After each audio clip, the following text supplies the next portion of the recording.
Ikaw ang sinungaling! Dahil alam ko ng totoo, ikaw ang pumatay kay Irene! Ang susunod na programa ay rated PG. Ito ay nangangailangan ng patnubay at gabay ng magulang para sa mga batang manonood. Ang bawat sana sa lahat ng hiling sa hirap. Ikinasal yung Irene Castro kay Doc Carlos Benitez. Ha? Oh my God!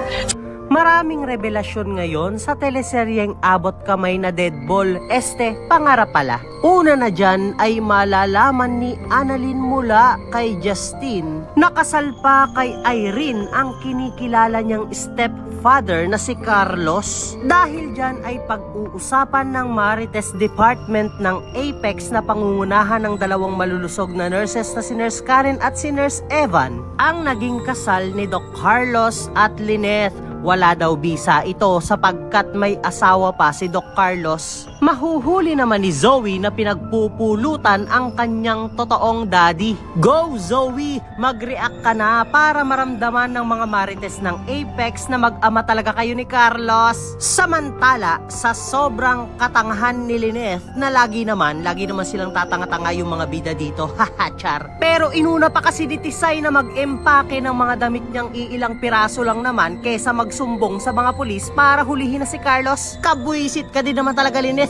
Ano pa ngayong magiging silbi na kahit nalaman na ng lahat na walang bisa yung kasal nyo ni Carlos at single ka pa din? Kung baka sa pag-aaway nyo ni Carlos ay malaglag ka rin sa hagdan tapos makomatose ka din tapos magka-amnesia ka din tapos tatagal ng napakatagal tapos hindi na matapos. Haha, char. Pero malay natin baka naman si Carlos yung malaglag o kaya naman walang malaglag sa kanila, it's a prank na naman sabi ni Direk. Haha, charot.